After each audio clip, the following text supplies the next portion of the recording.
Chers auditeurs de Radio Côte Caraïbe, nous voilà dans ce nouveau numéro donc de Chronique Arts où c'est cette fois-ci l'artiste qui nous reçoit dans son atelier avec donc Laurence Boudet. Bonjour Laurence. Bonjour, bonjour chers auditeurs. Eh bien, je suis ravie qu'on ait pu donc te rejoindre aujourd'hui et on va commencer par différemment cette fois-ci parce que on t'a d'abord vu dans différentes expositions durant ces 2-3 dernières années, plutôt à l'art du sable. Est-ce que tu peux nous expliquer comment tu es, en te présentant, comment tu es arrivé à cette pratique artistique? Alors, c'est simple. Aujourd'hui, je suis plasticienne. Et c'est vrai que ça fait des années que je travaille toutes sortes d'activités. Donc, je touche à plusieurs domaines. La couture sur soie, la couture, la décoration florale, la photo, l'écriture. Enfin bref, j'ai navigué dans tout plein de domaines artistiques. Et puis l'art du sable, c'est juste parce que je suis partie donc pendant 4 ans en Nouvelle-Calédonie et j'ai rencontré donc des femmes formidables, des femmes kanak et aussi des caldoches, peu importe. En tout cas, de très belles femmes, de très belles âmes qui m'ont initiée à cet art qui est beaucoup pratiqué donc en Nouvelle-Calédonie aussi, ou dans le Pacifique, même à Tahiti aussi. Et au début, c'était juste faire des tableaux de sable, tout simple, reprendre des images de d'autres personnes et puis s'approprier en fait la technique parce que c'est vrai que travailler le sable coloré n'est pas chose facile. Il faut avoir le regard que tout être humain devrait avoir vis-à-vis de sa nature, de tout ce qui l'entoure, pour pouvoir justement réaliser des tableaux qui se rapprocheraient de notre nature ou d'objets particuliers. Donc tout se fait au pinceau, mais j'ai eu la chance de rencontrer 5 femmes avec 5 techniques différentes. Donc travail au pinceau, travail en fait au doigt aussi. Et puis après, j'ai fait mon chemin. Donc pendant mes 4 ans, j'ai pratiqué justement le sable, donc en 2006, parce que je suis arrivée en Nouvelle-Calédonie en 2006. Donc j'ai pratiqué ça jusqu'à mon départ en 2010, quand j'ai quitté la Calédonie.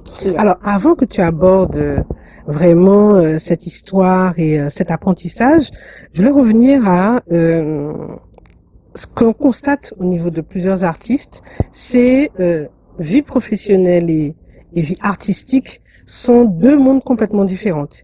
Et justement, on le disait en préparant cette émission que ton nom est associé à l'armée.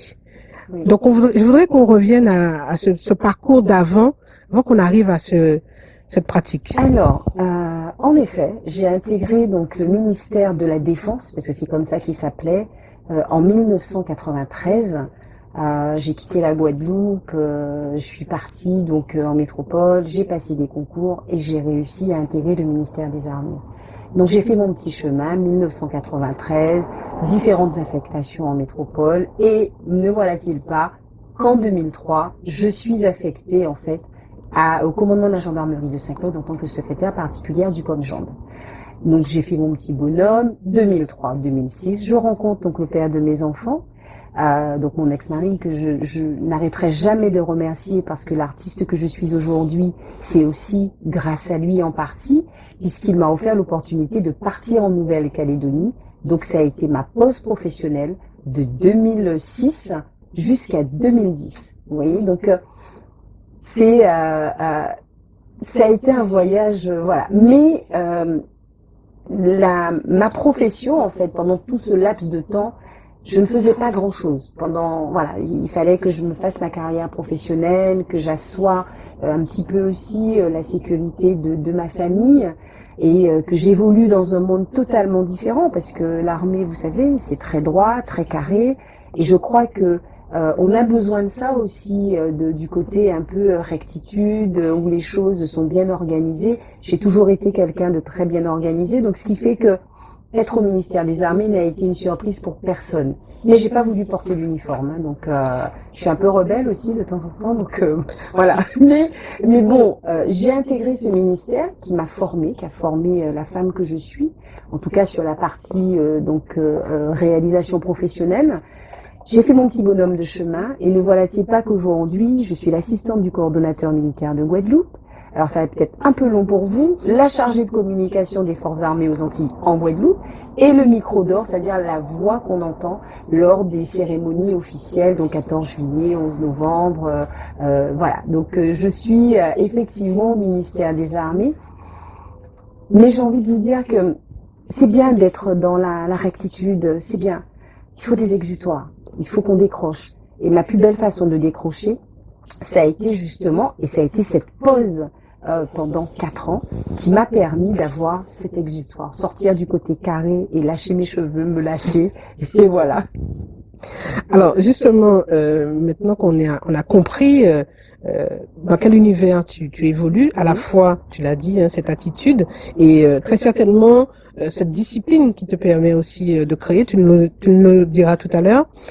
Moi, ça me permet de faire un parallèle avec une autre artiste, on en a parlé tout à l'heure en préparant cette émission, Tikai, qui nous a présenté très récemment des rituels féminins. Et je crois que quelque part, pour que tu arrives à cette technique, à cette maîtrise aujourd'hui, il a fallu que tu connaisses un certain nombre de rituels. Alors, je te laisse nous expliquer justement cette rencontre avec ces femmes, ces rituels aussi que quelque part tu t'es initié. Oui, alors la rencontre avec les femmes Kanak, il faut savoir que j'ai eu la chance, moi, d'aller en tribu. Pendant quelques jours, j'ai été reçue en tribu et elles m'ont beaucoup enseigné sur la nature, sur les mystères, j'ai envie de dire, de la vie, sur le respect qu'elles ont. D'ailleurs, les Kanaks, ils ont ce respect de la terre, de ce que la nature peut nous offrir, le langage aussi de la nature, parce que on peut pas tout faire dans la nature. Et puis, au-delà de ça, le côté spirituel aussi. Donc le respect des ancêtres, la présence des ancêtres dans la vie en fait des Kanaks et cet amour que les Kanaks vouent à leurs ancêtres, à leurs pères. Et c'est exactement le même rituel que j'ai dans la pratique artistique, parce que je ne parlerai pas forcément que de mes ancêtres, ceux qui ont fait de nous ce que nous sommes aujourd'hui, peuple de Guadeloupe, mais je parlerai aussi de mes pères artistes. Je pense à Joël Nankin, des gens qui ont tracé le chemin, qui ont ouvert la route. Antoine Labajotte, Jocelyn Aquaba, Michel Rovelas, ce sont mes repères. Goudzi, Edo, ce sont vraiment mes repères et c'est important de marcher en fait avec ce qui fait l'essence de nous-mêmes en fait. Donc oui, les femmes Kanak, elles m'ont beaucoup enseigné par rapport à ça. L'humilité aussi devant les épreuves de la vie, devant aussi les bénédictions de la vie, toujours avoir cette humilité, se dire que on fait rien tout seul, on n'est rien tout seul. On a besoin en fait de la nature pour créer parce qu'elle nous permet de nous apaiser. Il y a des choses des énergies qui circulent et c'est très important pour moi de créer dans ce contexte-là et de vivre même, j'ai envie de dire, dans ce contexte. Tu sais, s'il y a une chose qui a toujours existé et qui existera même quand on partira, c'est l'amour. Et je crois que ce n'est qu'à partir de cet élément, l'amour de soi, mais aussi l'amour pour l'autre, l'amour pour tous ceux qui nous entourent. Je crois que c'est cet élément-là qui est fondamental, en tout cas dans la création et dans l'expression même d'un être humain. Alors, moi, j'ai eu l'occasion de notre première rencontre, c'était donc à Basse-Terre, à cette galerie La Pose Lacou, et il y avait dans cette rencontre, j'ai senti, et d'autres aussi d'ailleurs, quelque chose d'ancestral, une protection même. Est-ce que tu rejoins ce propos? Alors, encore une fois, peut-être que moi, j'en ai pas conscience. Et justement, c'est mon public qui me fait souvent toucher du doigt certaines choses. C'est vrai que je n'arrête pas de l'entendre et je l'ai encore entendu dernièrement à la Mawak et je l'ai vécu cette fois. Pour la première fois, lors d'une réalisation de tableau, j'ai vécu quelque chose d'impressionnant que je vais garder pour moi parce qu'il y a aussi des choses que je ne peux pas forcément délivrer comme ça. Mais c'est vrai que sur ce tableau-là particulièrement, j'avais l'impression de ne pas être seule. c'est la première fois que je me suis sentie en sécurité et je me suis dit, vas-y, fais ce que tu as à faire et mets tout ce que tu as à mettre. Mais encore une fois, je pense que c'est l'amour de ma passion, l'amour du végétal, l'envie de redonner une seconde vie aux choses aussi, aux éléments de la nature, qui font que mon public ressent en fait toutes ces énergies. C'est moi que je mets tout simplement dans toutes mes créations et un petit bout de vous, et ça fait un nous. Et en fait, c'est ça la vie. La vie, c'est nous. Donc, oui, je conçois que ça peut interpeller. Je conçois que vous ressentez beaucoup de choses et tant mieux. Et en plus, si ce sont des émotions positives, alors moi, pour moi, c'est que tout bénef. Mais oui, je pense qu'il y a du monde autour de moi, en tout cas des gens qui me protègent quand je suis dans cet atelier, dans mon univers, ma bulle de création. Je pense ne pas être toute seule, en effet. Alors justement, on en a parlé et souvent, j'ai observé à ces deux expositions notamment, on a fait allusion à celle à Basse-Terre, la Pose Lacou, et à la Rawak très récemment pour Convoi.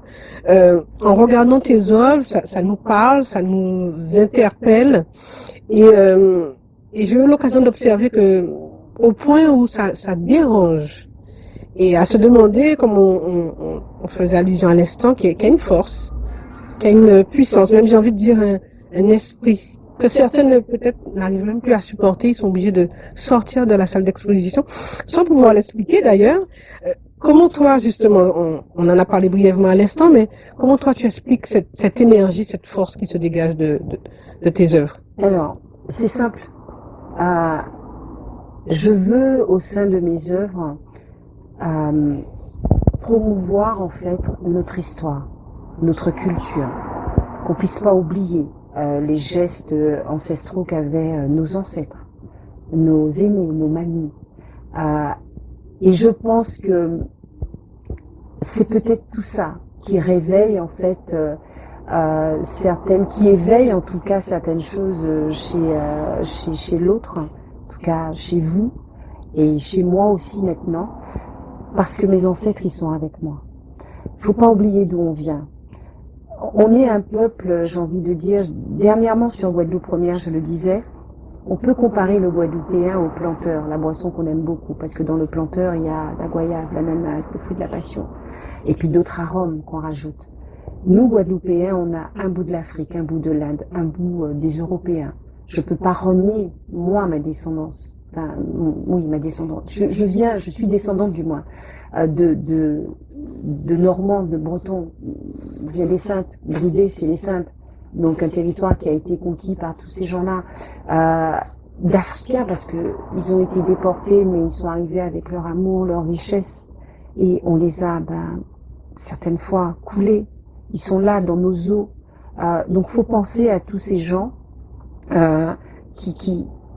qui ont fait de nous ce que nous sommes aujourd'hui, qui nous donnent la force d'aller, parce que eux, en fait, ils avaient malgré toutes ces douleurs, cette force, cette envie de bien faire les choses malgré tout, et surtout cette envie qu'on reconnaisse que ce sont des êtres humains bourrés de richesses.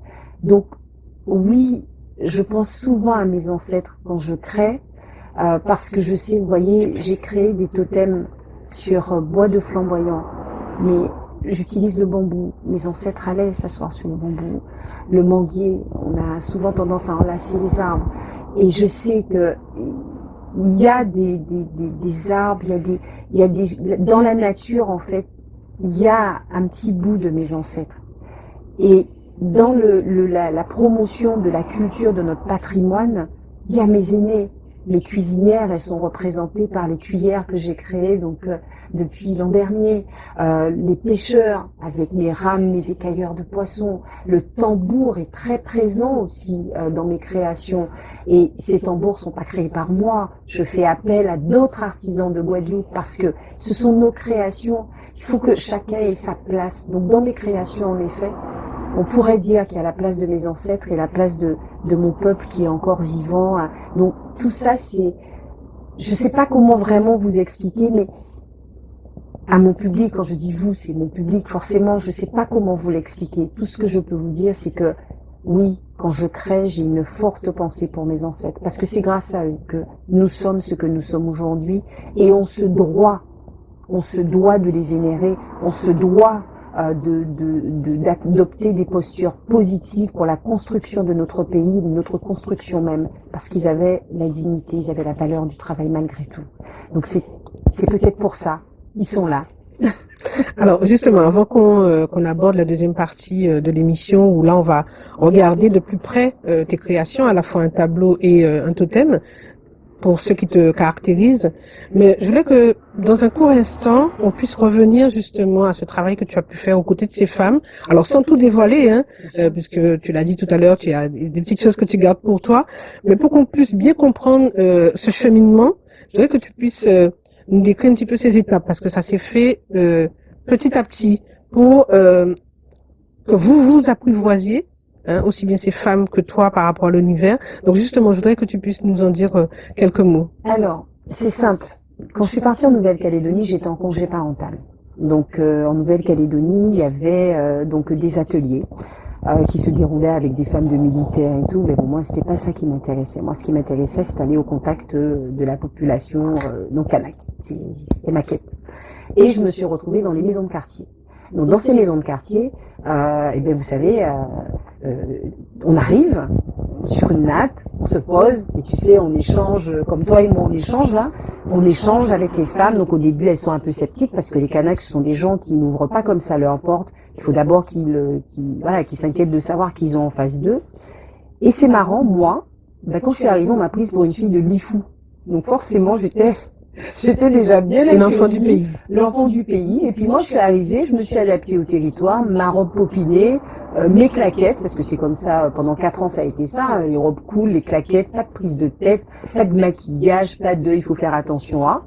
Et en fait, là, elles ont voulu m'initier au tressage. Donc j'ai tressé le pandanus, qu'ils appellent le pandanus et qu'on appelle ici le bakwa. Donc j'ai appris à faire plein de choses. En fait, mon initiation a commencé par en fait le tressage. Donc j'étais avec elle, je créais des fleurs pour mettre dans les cheveux avec la paille de coco, enfin toutes les matières végétales qu'elles utilisent bien. Et puis vraiment le pandanus, ça a été. Et entre-temps, on m'a transportée dans un atelier, là c'était du côté donc militaire, donc femme de gendarme. Elles m'ont dit, écoute, viens avec nous dans l'atelier, on va faire du sable. Bon, j'ai dit, on va faire du sable, ok. Moi, je connais rien, j'arrive, je vois les femmes faire de super tableaux de sable et compagnie. Et puis moi, je leur dis, ouais, mais moi je veux pas faire tous vos motifs. Moi, je veux faire des choses qui ressemblent à ma Guadeloupe. Donc j'ai fait un espèce de grand tableau. Alors j'y connaissais rien, hein. J'ai dessiné, j'ai posé un grand tableau et je me suis dit, ça y est, je vais partir. Le tableau n'a jamais été terminé. Pourquoi? Parce que j'ai estimé que ça ne ressemblait pas à mon île. Et puis, chemin faisant, donc j'apprends les techniques, comme je disais tout à l'heure. Donc, on m'a appris à colorer donc mon sable. On m'a appris les différentes granulités pour faire des reliefs, des machins. On m'a appris comment il fallait poser le sable pour qu'il n'y ait pas de bulles d'air et compagnie. Donc, on m'a appris tout ça. J'ai pris tout ce que j'avais à apprendre. À un moment donné, je me suis dit, bon, stop. C'est pas la peine que tu essaies de faire des tableaux de sable. Te connaissant, tu vas te dire, tu vas commencer un truc, tu vas arrêter, tu vas mettre de côté. Donc, prends tout ce que tu as à apprendre. Et en fait, tu partiras avec une formation, une initiation totalement complète. Ma dernière initiation, et ça a été celle qui a clôturé mon séjour, c'était en février. Donc, j'ai rencontré une femme, pareil, qui m'a enseigné la technique du sable. Et quand je suis arrivée, premier début, elle m'a dit, écoute, tu pars? Je lui ai dit, oui, je m'en vais. Elle m'a dit, c'est très bien. Parce que tu me ferais de la concurrence en Nouvelle-Calédonie. Donc, je te donne tout ce que j'ai à te donner. Tu repars en Guadeloupe et va t'exprimer en Guadeloupe. Parce que tu as des choses à dire. Et là, je lui ai dit, mais non. Je dis, mais à côté de ce que tu fais, mais c'est pas possible. Non, non, je vais faire mes petits trucs dans mon coin, je vais rien faire. Elle me dit, non, mais j'entendrai parler de toi dans quelques années. J'y croyais pas du tout. Donc, j'ai appris à travailler la mer. Donc, avec les mouvements de la mer. Elle m'a appris tout ça. Donc, les portraits. Comment travailler les ombres et les lumières, faire les dégradés de couleurs avec le sable, faire la nature. Et elle m'a tout expliqué en me disant, mais écoute, un arbre, c'est pas droit. Regarde, il y a des trucs, il faut que tu arrives à démontrer que le tableau que tu fais, c'est exactement. Donc, il faut que tu apprennes à observer la nature, observer ce qu'il y a autour de toi, observer les couleurs. Et puis, écoute, tu verras. Je dis ok. Et entre-temps, j'ai pris aussi des cours de peinture acrylique avec Johannes Waolo, qui est un peintre calédonien. Mais là, j'ai pas accroché à la peinture. Je lui dis, ah non, non, moi ça va. Il me dit, mais regarde, t'as du talent. J'ai fait un seul tableau, hein, peinture acrylique. Il me dit, mais t'as du talent, vas-y. Je dis, ouais, bon, ok. Sauf que je voyais les gens mettre des tableaux et puis ils achetaient des cadres dans les magasins. Je dis non. J'ai eu la marraine donc de ma fille, Maïté, qui a été une femme aussi qui m'a beaucoup accompagnée parce que mon séjour en Nouvelle-Calédonie n'a pas toujours été de tout repos. Et donc elle m'a beaucoup accompagnée avec mes enfants et tout. Et là elle m'a dit écoute, je vais t'initier à l'encadrement. Et donc j'ai pris des cours d'encadrement, donc le jeu des couleurs, papier, carton et la coupe du bois. Ah Il oui. était hors de question pour moi de toucher à une machine style scie Oui. à onglet et compagnie. Elle avait ça. Je lui disais, oh, tu coupes ton bois toi-même. Elle me dit, non, mais il y a un jour où tu vas couper ton bois toute seule. Je lui dis jamais. J'irai en Guadeloupe, je vais faire couper mes cadres et tout. Jamais. Aujourd'hui, la machine, elle est là. Donc, maintenant, je coupe du bois. Oui. Et donc, en fait, ça a été tout cet apprentissage. Parce que j'ai aussi fait du scrapbooking pour apprendre à mettre des Alors, le photos en scrapbooking, musique. tu Le dis. scrapbooking, c'est une technique de décoration de pages avec différents papiers et raconter une histoire avec des photos. Donc j'ai fait les albums de mes enfants qui sont d'ailleurs là-haut, créés par moi-même de toutes pièces. Donc ça m'a permis de faire des boîtes après en carton, faire du D'accord. cartonnage, faire des boîtes pour pouvoir ranger les petites affaires de mes enfants et tout. Donc pendant ces 4 ans-là, j'en ai fait des choses. J'ai fait du lapidaire aussi, travailler la pierre. C'était Ah. important pour moi. Donc j'ai fait des œufs, j'ai fait mon solitaire avec le bénitier. En fait, j'ai fait tellement de choses pendant ces 4 ans. Ça a été 4 ans d'enseignement en fait, qui ont filé, parce qu'aujourd'hui, c'est déjà bien Oui, bien derrière sûr. moi, Mhm. mais 4 ans d'enseignement avec des femmes formidables. Et puis bon, je rentre en Guadeloupe. En Guadeloupe, bon, timidement, je sors un tour, bon, d'accord, ok. Et là, je rencontre quelqu'un, Jean-Luc Anani, News Antilles. Ça a été le premier qui m'a découverte et qui est venu chez moi un dimanche matin. Je travaillais à un flamboyant. Oui. Il est venu faire un reportage. Il m'a dit non, il faut que tu montres ça au monde. C'est parti de là. Et je lui ai dit, Jean-Luc, mais non, je suis pas encore prête pour une expo et tout. Je suis rentrée en Guadeloupe en 2010 et ma première expo, ça a été en 2019. Donc 9 ans après, j'étais pas prête. J'étais pas prête parce que je ne voulais pas présenter un travail que tout le monde faisait. Ça n'avait pas de sens en tout cas pour moi. Je pouvais pas avoir acquis tout ce que ces femmes m'ont donné pour me limiter à faire des tableaux de sable simples. Ça n'avait pas de sens. Je savais qu'il y avait quelque chose. Et en même temps, je voulais montrer notre identité. Je voulais faire que des choses qui sont en rapport avec la Guadeloupe. Je me suis retournée, j'ai réfléchi. J'ai dit, mais attends. En Nouvelle-Calédonie, il y a le totem qui représente les clans, les tribus. Et pourquoi tu pourrais pas créer le totem qui te représente toi en tant que Guadeloupéenne, que tu pourrais brandir en disant, je suis Guadeloupéenne. Et je suis bien ancrée dans mon territoire. Et je cherche à m'élever aussi, à élever mon peuple.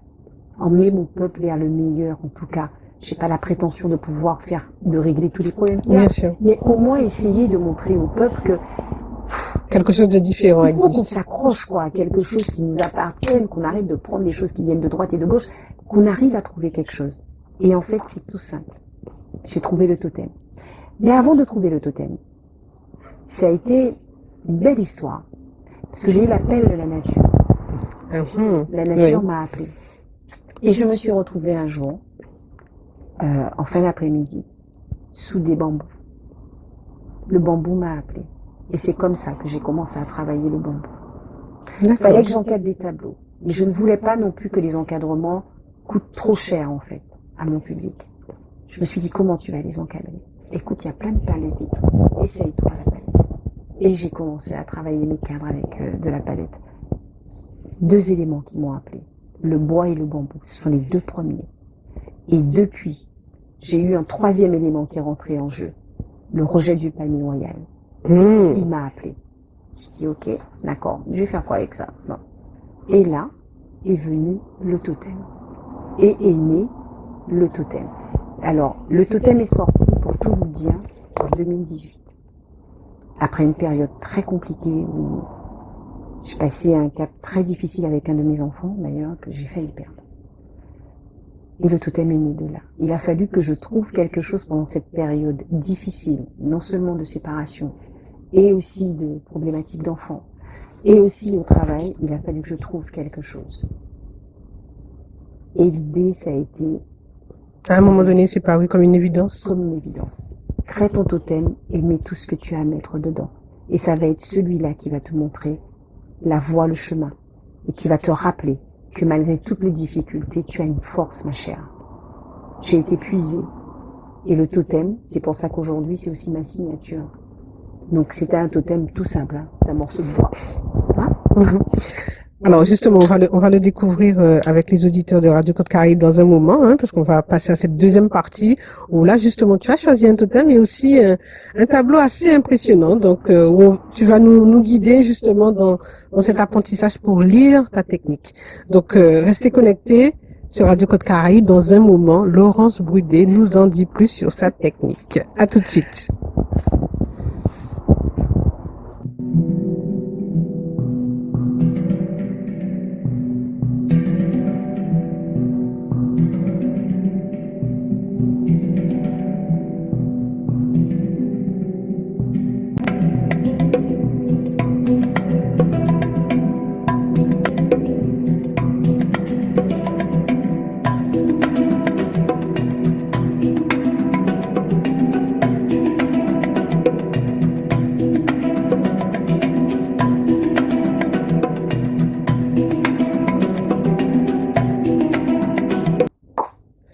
Bien, chers auditeurs de Radio Côte Caraïbe, nous sommes toujours dans cet atelier avec Laurence Baudet, ici au Lamentin, où elle a donc choisi un tableau qu'elle va nous présenter. Donc Laurence, je te laisse nous expliquer ce que tu nous proposes. Ce tableau qui est, on va commencer par ses dimensions. Dis-nous tout.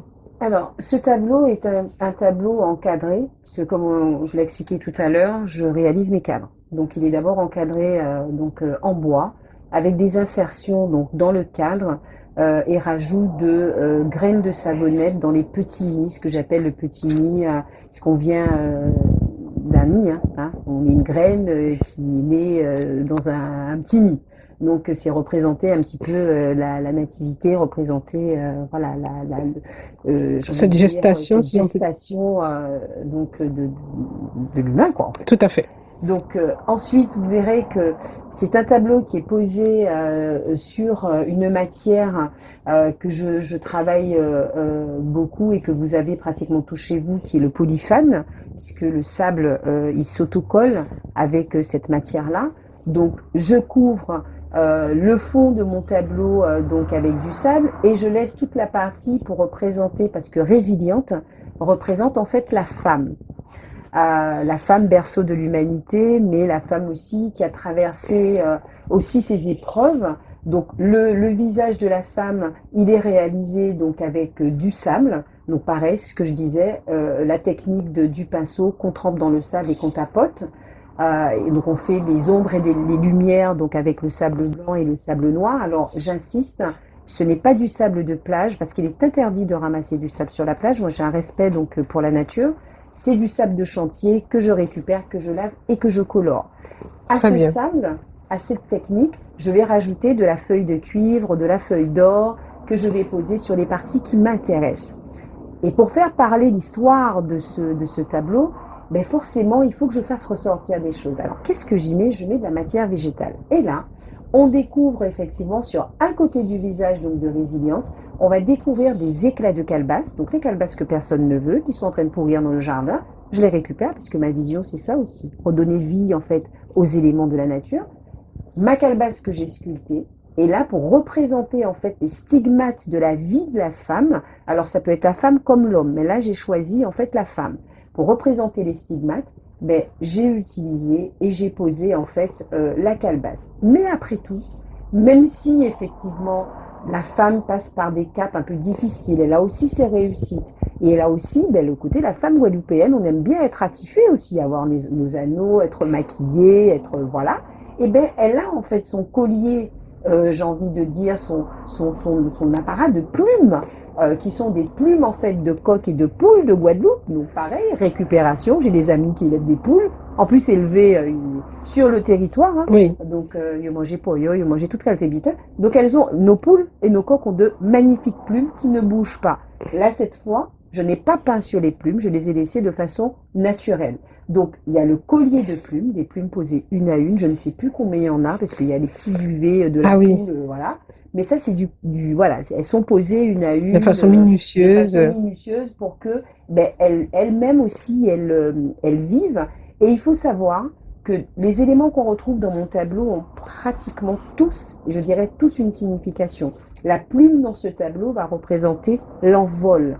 Quelles que soient les difficultés qu'on peut avoir, il faut qu'on prenne le temps, et puis après de repartir, de rebondir et de s'envoler. Mais ça représente aussi la légèreté. Malgré tout, on va pas rester plombé avec des problèmes. Il faut qu'on soit aussi légère, donc il faut qu'on se donne les moyens de l'être. Donc là, elle a son collier de plumes, mais elle a aussi son beau collier de graines. Donc on va retrouver les graines de dattier, on va retrouver la graine de flamboyant, la graine de sablier, la graine de savonnette, on va retrouver le rejet de palmier Wayane, et on va retrouver la graine de toloman, la graine ici qui est la graine de goyave, et on va retrouver aussi la graine de ce que j'appelle le tamarin sauvage, mais qu'on appelle la graine de Donval ou de Bonval. Donc on va retrouver toutes ces graines-là, parce qu'effectivement les graines aussi font partie de mes créations, et elles ont toute leur signification. La graine de toloman, c'est la sonorité. On la retrouve, la graine de toloman, dans le chacha pour la musique. Donc là, c'est le son, c'est l'ambiance, on a envie de bouger. La graine de goyave, c'est de la douceur. Même si la goyave, elle est âcre des fois, sûre certaines fois, parce qu'il n'y a pas que des goyaves tout à fait sucrées. Mais la femme, c'est aussi ça. Elle a son côté douceur, machin, mais elle a aussi son côté un peu raide. Hein, oui, c'est ça. Femme. Donc, en fait, elle a sa graine de goyave. On va retrouver effectivement la graine de Donval parce qu'elle est très brillante. C'est une graine qui est très brillante, qui est très douce, très facile effectivement à travailler, mais en même temps, une graine un peu fofolle parce que si on n'arrive pas à la tenir, elle va partir dans tous les sens. On retrouve aussi le rejet de palmier royal, mais ça, c'est le palmier royal. Oui. Le palmier royal. Tout est dit. Royal, tout est dit. On n'a même pas besoin de continuer à donner plus d'explications. On va retrouver la graine de sonnette, qui est un poison. Parce qu'une femme aussi, il faut dire les choses comme elles sont. Elle pique. Femmes, on peut être des poisons, de temps en temps. Les hommes, des fois, on est des fois, on les titille un petit peu quand même. On est des fois pas gentils avec les hommes. Mais bon, après, la graine de goyave, elle est là pour tempérer en fait le côté poison, donc tout va bien. Et on retrouve la graine de savonnette. La graine de savonnette, c'est pour moi la perle de Guadeloupe. On peut la comparer à la perle de Tahiti. Mais en même temps, c'est une graine que nos anciens utilisaient parce que la coque de la savonnette permet, quand on la frotte et qu'on met nos mains sous l'eau, de faire un savon. Oui. Donc beaucoup de Rastas, pendant la période du Covid, utilisaient ça à la place du gel hydroalcoolique. C'est aussi ce savon que nos anciens utilisaient pour nettoyer les parquets. Ça servait d'insecticide. Donc, elle aseptise. Donc du coup, ça aseptise aussi les douleurs, ça aseptise tout ce qui a aseptisé. On la retrouve ici. On retrouve donc forcément donc la graine, enfin l'éclat du sablier. Et si vous regardez le sablier, vous regardez son tronc, on peut pas y grimper. C'est plein de piquants. Mais la femme, c'est aussi des fois ça. Elle est obligée de mettre ses remparts pour éviter de souffrir. Pour se protéger. Elle doit se protéger. Donc la graine de sablier, elle est là. Notre calebasse qu'on retrouve, parce que forcément, on a toujours besoin d'une calebasse pour nous manger, pour nous faire musique, pour sailler de l'eau, pour faire ce qu'on a à faire. La calebasse qui est là et qui est aussi une matière qui protège. Et on va retrouver l'écorce en fait du filao. Donc c'est la peau. Mais le filao, il perd son écorce tout seul. Il n'a besoin de rien. C'est le renouvellement. Donc l'écorce de filao représente aussi le renouvellement. Parce que quand l'écorce tombe, il y a autre chose qui naît et ça tombe et on recommence. Donc la femme, elle doit être en permanence à se renouveler pour mieux plaire aux hommes, mais pour aussi se faire du bien. Tout à fait. Messieurs, n'est-ce pas? Et là, forcément, le tableau s'appelle Résiliente. Donc j'ai parlé de ces douleurs qu'elle a passées. Mais malgré tout, il faut qu'elle reste bien debout et campée. Donc il faut qu'elle avance avec ses deux flambeaux qui sont représentés donc ici avec du bambou. Et le bambou, c'est la verticalité. Et le bambou, il monte, il monte, il monte, il monte, il monte. De temps en temps, il va se laisser, bercer par le vent. Mais ça, c'est pas grave. Ça, c'est le côté de la femme qui bouge un petit peu. Mais il est vertical. Mm. Et c'est important.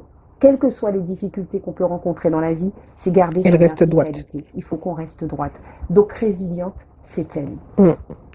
Alors moi, ce que je disais tout à l'heure, c'est qu'en fait, on regarde ce tableau. Tu nous as donné je peux dire une version, parce que chacun, quand on prendra connaissance de l'image, on comprendra. C'est vrai qu'on voit cette femme. Moi, j'ai vu une lionne, j'ai vu une déesse, et encore autre chose, parce que les auditeurs certainement nous le diront, quand c'est photographié, c'est encore une autre puissance. J'ai vu un lion. Donc, en tout cas, quelle que soit la forme, l'idée qu'on peut y avoir, et chacun se laissera bercer, il y a une puissance, il y a une force dans ce tableau. On ne peut pas passer à côté. Je reconnais que même Voilà. moi, il m'a bousculé. Même moi, quand je l'ai fait, il m'a bousculé. Mais il m'a aussi inspiré parce que j'ai écrit sur ce tableau. Il y a un texte Qui l'accompagne. Qui l'accompagne. Et c'est la chance qu'a son acquéreur, c'est qu'il va repartir non seulement avec un tableau, mais il repartira avec le texte, le poème qui a été écrit en fait sur ce tableau. Parce que le tableau m'a parlé un jour, assise à la Wawat. Le tableau m'a parlé. Et là, je n'avais plus qu'une chose à faire, c'est prendre mon stylo et écrire. Donc j'ai écrit aussi sur ce tableau. Alors, est-ce que tu peux nous donner rapidement un petit bout de ce texte, comme ça au moins les auditeurs de Radio Côte Caraïbe auront cet avantage eux aussi. Un petit bout. Un petit bout. Alors, je m'assieds et je ferme les yeux. Je plonge dans les entrailles de ton être et je tente d'y découvrir ton essence, ta puissance. Combien de secrets, combien de mystères tu y enterres, combien de guerres sévères et délétères, combien de douleurs as-tu fait taire. Bien, eh bien, sur ces mots, on va passer à cette deuxième œuvre que tu nous proposes. Donc, on demande à nos éditeurs de garder le contact, si on peut dire, d'être bien assis. Et puis, on passe tout de suite à ce totem que tu nous proposes. Oui.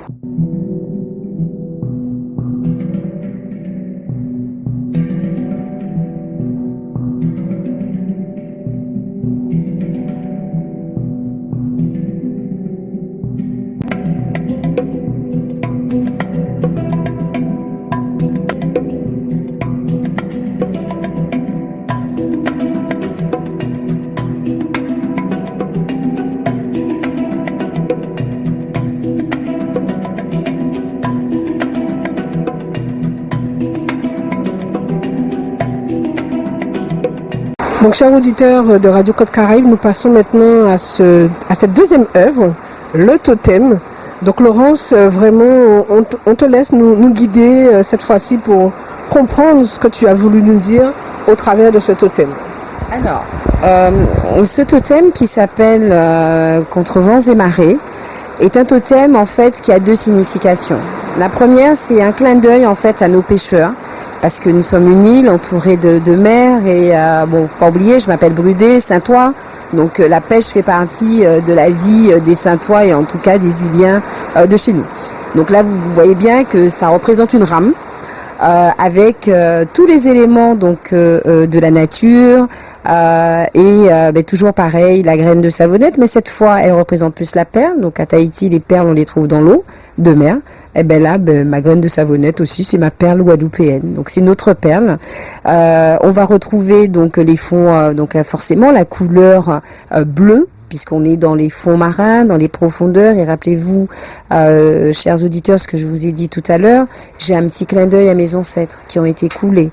Donc c'est aussi une façon de représenter, voilà, la rame, elle rentre sous l'eau, mais elle peut aller dans les profondeurs et justement aller chercher cette force qu'a laissé nos ancêtres pour qu'on puisse avancer. On va retrouver le bambou, toujours pareil, hein, la verticalité, et puis la force pour avancer. Et puis, je réutilise les clous de mes palettes, donc de façon à représenter les casiers du pêcheur et en fait les ancres du bateau et en même temps l'hameçon pour aller pêcher. Ça, c'est la première signification. Donc là, voilà, petit clin d'œil à la pêche, à la mer et à mes pêcheurs. Donc ce totem est posé sur du bois de flamboyant. Donc pareil, j'ai gardé la forme exactement du flamboyant, donc une branche que j'ai coupée en lamelles. Et du coup, j'ai gardé son essence, son écorce, son atome. Donc le côté granulé, un petit peu granuleux, pardon, que vous voyez sur le côté du totem, c'est simplement l'écorce de l'arbre que j'ai pas voulu toucher. Sachant que le flamboyant, pourquoi j'ai une petite affection pour cet arbre? Le flamboyant, on le trouve dans la cour des écoles, on le trouve un peu partout. Donc il annonce la belle période, la période des vacances pour tout le monde, mais il annonce aussi la mauvaise période, c'est-à-dire la période des cyclones. Attention, prends garde, cyclone qui est arrivé. Mais il est aussi l'arbre sous lequel, toi, moi, on a été nous raconter quelques petites histoires d'amour. On a chuchoté dans les oreilles de je ne sais qui, où on s'est laissé chuchoter des mots d'amour. Et les enfants qui, dans les cours d'école, jouent, parce que le flamboyant a une chose aussi, c'est qu'il protège, il ombre. Cet arbre-là a plus de 50 ans. Il a plus de 50 ans, donc il est beaucoup plus âgé que moi. Et je voulais pas qu'on puisse aller le jeter comme ça. Donc il a été élagué. Et j'ai récupéré. Et j'en ai fait justement ce fameux totem, toujours pour représenter notre ancrage sur notre territoire et notre élévation. Et puis la rame, contre vents et marées, ça rejoint un peu résiliente. Contre vents et marées, quel que soit ce qu'on vit, il faut qu'on rame, il faut pas qu'on lâche, il faut qu'on rame. Et ça a le côté très spirituel. Si la mer se déchaîne, il y a beaucoup de personnes qui connaissent cette chanson. Si le vent souffle fort, n'aie pas peur, rame, continue à ramer. Donc c'est très symbolique. Il y a beaucoup de symbolisme, et c'est ce qu'on disait donc tout à l'heure, il y a beaucoup de symbolisme quand je crée en fait mes totems et que je crée mes œuvres tout simplement. Et pareil, ce totem-là aussi m'a inspiré aussi un texte. Toujours au même endroit, hein. Je finirai par dire merci à Corinne Satplus parce que franchement, à la Wawak, il y a beaucoup de choses qui se sont passées et oui, j'ai repris donc mes anciens petits démons, l'écriture et lui aussi m'a inspiré aussi un texte, pareil. Donc voilà. Pour nos auditeurs, puisque toutes ces œuvres visiblement vont partir vers d'autres destinées. Pour clôturer cette émission, est-ce que tu as un dernier mot pour nos auditeurs qui ont découvert aujourd'hui ton univers et qu'est-ce que tu as envie de leur laisser à ton tour pour qu'ils continuent à naviguer comme tu l'as dit tout à l'heure? J'ai juste envie de dire en fait aux auditeurs une chose. Aimez-vous. Je crois que c'est la première des choses avant de chercher à aimer l'autre. Commencez par vous aimer, commencez à prendre soin de vous. N'ayez pas peur, osez. Osez montrer ce que vous savez faire. Comme je le dis souvent, on est tous des petites mines de richesse, mais on ne va pas suffisamment exploiter notre potentiel. N'ayez pas peur d'aller exploiter votre potentiel. Et si vous avez besoin, effectivement, de trouver la clé, parce que je pourrais pas vous donner la clé, c'est vous qui allez trouver votre clé. Mais si vous voulez juste avoir un petit moment d'apaisement, un petit moment n'hésitez pas à me contacter. On pourra échanger sur les choses que vous pourrez faire vous-même et sortir de vous-même l'artiste qui sommeille en vous. Je suis autodidacte, j'ai pas fait l'école des beaux-arts comme je dis, et puis d'ailleurs comme m'a écrit une fois, encore heureux que t'aies pas fait l'école des beaux-arts, donc bon, exprimez-vous, l'art est destiné à tout le monde, ce n'est pas qu'une partie du peuple qui doit y avoir accès, alors venez, osez, faites, créez, et si vous voulez quelques conseils, écoutez, vous n'hésitez pas, j'ai ma page Facebook, vous n'hésitez pas, hein.